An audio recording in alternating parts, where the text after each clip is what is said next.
So yeah, we got Majin Goku. And I know that some of you think that that's silly, but what if it really works in mysterious ways?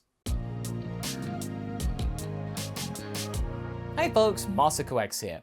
This what if has been a bit up and down in terms of its output. At first, things seemed really quick due to it being a valid topic. However, I actually sort of ran out of steam, which can easily happen with some of these stories, and so it got put on the figurative shelf for a while. Almost 2 years in fact. However, we recently got back to it with the addition of something a little bold, as you might remember from a previous outing. So, from something that was often talked about in the Namek saga, we now talk about the idea of Vegeta being the first Super Saiyan instead of Goku doing so. This story, we all got to see Vegeta actually following up on his talk on Namek about being the Legendary Super Saiyan.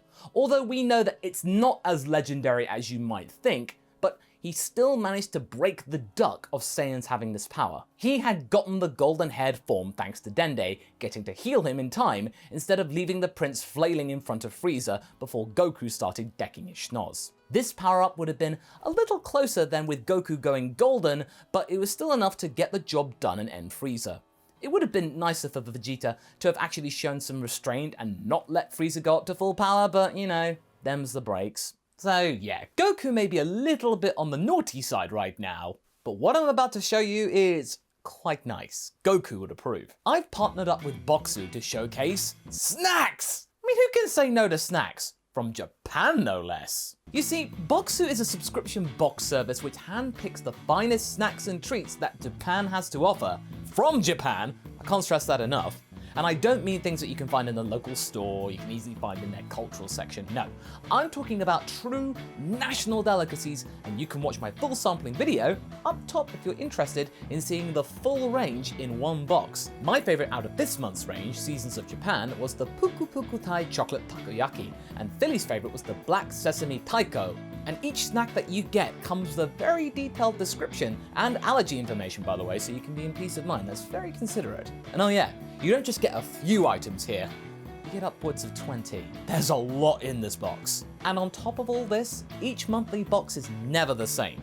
You will get a fresh selection every time, handsomely presented in this lovely orange box. For $36 a month, the best treats that Japan have to offer can be yours in your own home to your door, with 10% off actually by following the link in the description and pinned comment, as well as using the code MASA10 at checkout. And I can't wait to see you trying these out for yourselves, and each sampling every month is always unique. Thanks for listening, and let's get back to the video. In the last part, we saw Vegeta getting the chance to rub Goku up the wrong way, and it all led to his mind being rather clouded by red mist. Now, some of you thought that that would never happen to Goku, and for the most part, you would be correct. If this were the original story, yeah, he would never go to become Majin. But in this timeline, he has had to constantly deal for years with Vegeta's bluster and reluctance to play fair. It just left Goku extremely nettled, enough of a door left open for Babidi to pounce, and hence why we get Majin Goku in the story. Also, I think we can all agree that we want to see the Buu saga go in a slightly different direction, wouldn't you agree? We then see Babidi victorious, watching Goku showing off the infamous N logo on his forehead. Excellent. Despite his good nature, it seems the short Saiyan had pushed him too far. Now I can make use of his own malice to tear that leader apart, and the rest will follow like lambs. Majin Goku is staring with anger at Vegeta, the prince not understanding how this was even possible. How? How did this happen? I thought you were supposed to be the nicest of all the Saiyans. That look of yours, it's pure evil, mutters Goku. Not quite. I don't want to hurt anyone else. Yet. My anger is focused squarely on you, Vegeta. Vegeta is pretending to ignore this bluster. He had heard all of this before with many species in the past in his younger days, and even some from Goku in fact when he was being really snarky. Don't you see? You don't take things seriously. You hide things from everyone, just so that nobody can beat you. You cheat. That's why you're the strongest. All the time I've known that you've cheated. You schemed. No more! It's time I ended this. Vegeta is not in a mocking mood anymore. He is serious for the first time in what seemed like an eternity. It's a shame. I thought you were made of stronger stuff, Kakarot. You let this wizard get the better of you. I knew you were weak. I have no choice but to show you the error of your judgment. You have lost your freedom without knowing it. What do you mean? My mind is perfect. Ah! He recoils in pain, and then a voice echoes inside of his mind. The prince is right, Saiyan. You inadvertently let me in, and now I control you. Your petty sense of fair play got you into this mess, and now you'll be powerless to resist my command. Now, kill Vegeta! Goku tries to shake this off by trying to knock himself out, but suddenly, a calm and almost unnerving serenity crosses his face, and his icy stare is on Vegeta. Babidi then transports them to a nearby wasteland area, so that means they don't mess up his ship, and the fight begins. Good. Now that those monkeys are squabbling amongst themselves, I can get on with the final preparation ready for Majin Buu's arrival in peace.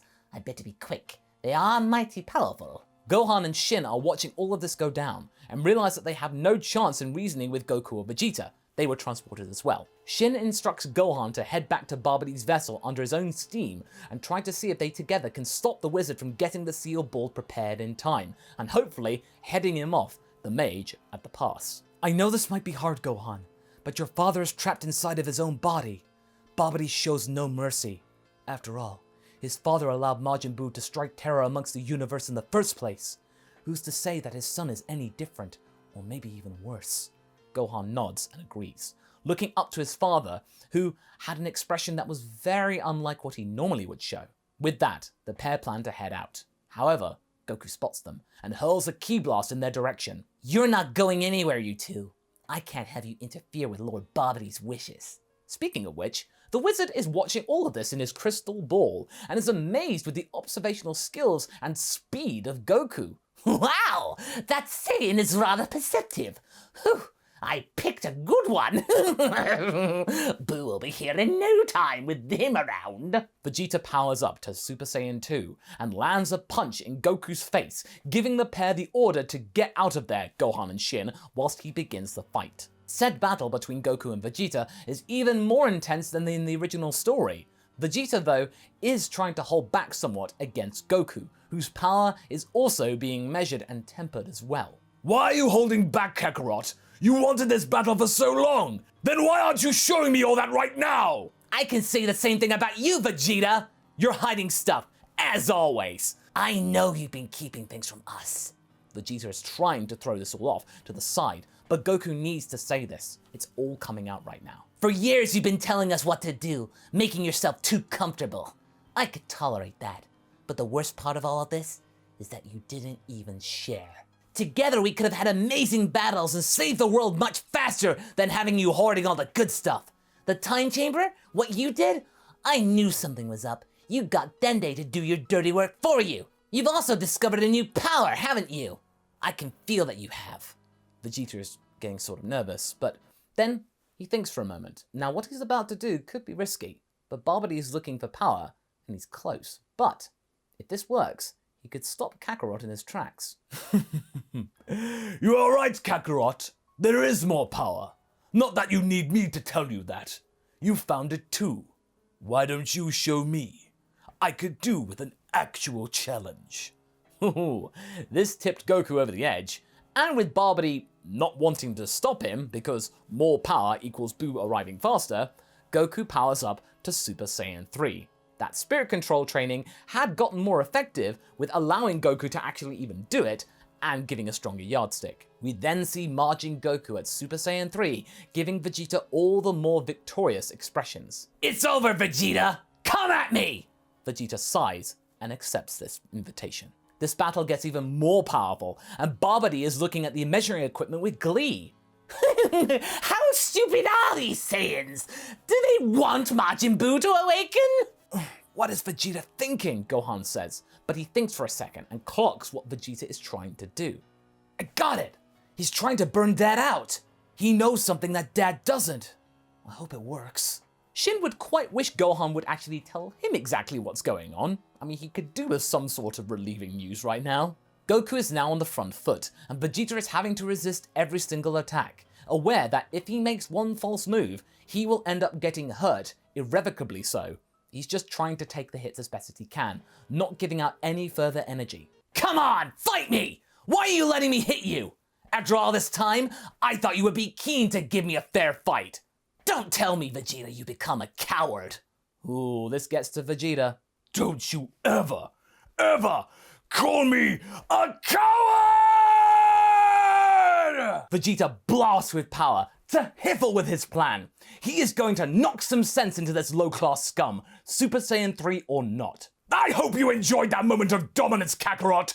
You will not get the same chance again! He rushes forward at full power, and the two are now equal, but the prince is not deterred. Babidi is laughing loudly as he's putting the finishing touches to the devices surrounding the sealed ball containing Buu. Gohan and Shin arrive to try and stop him, but his magic is enough to hold him that little longer.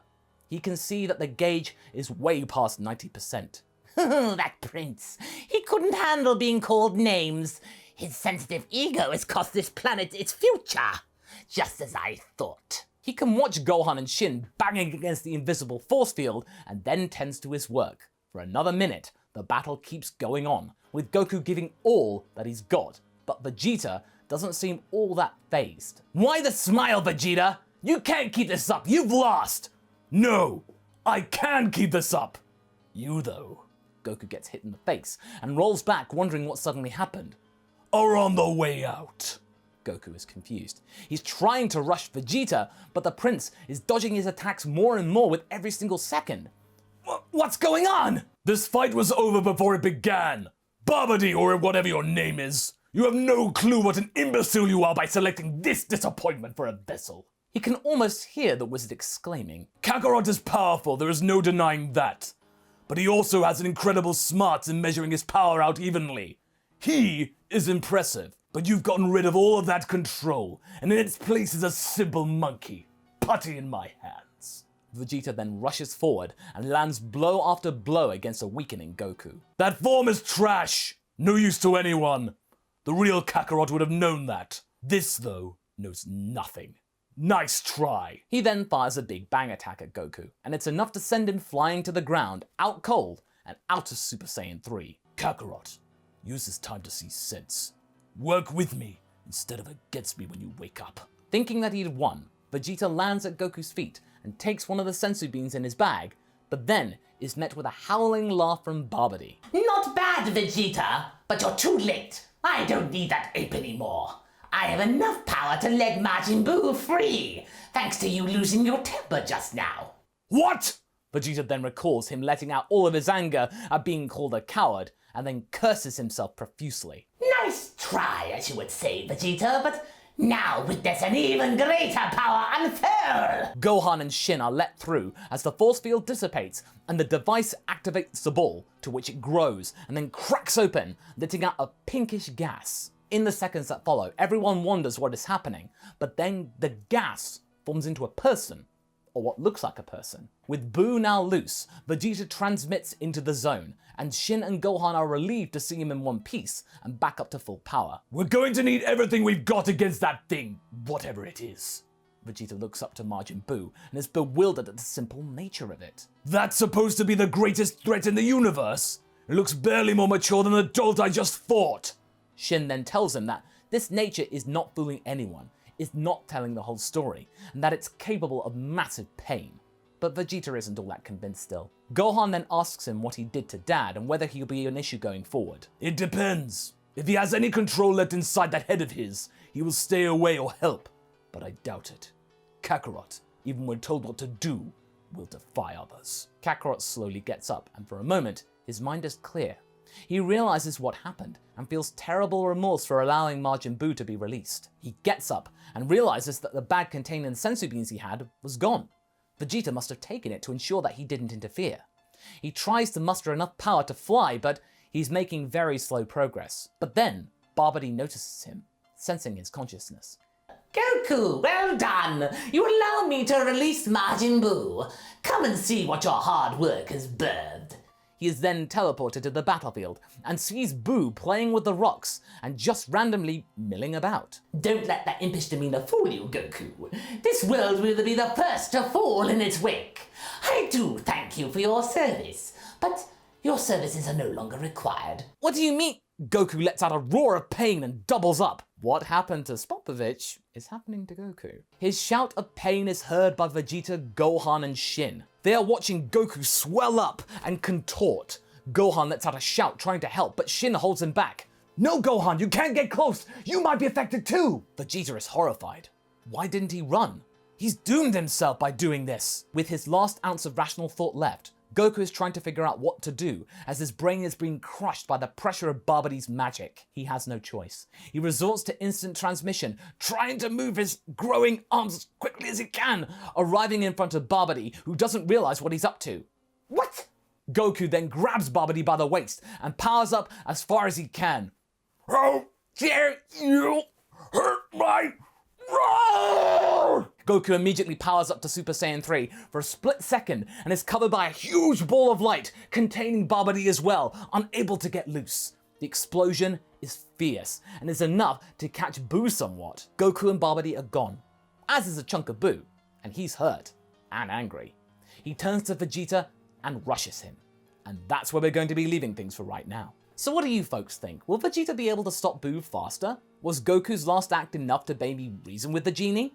Leave a comment below and let's get this discussion going. And I shall see you in the next video. Catch you later!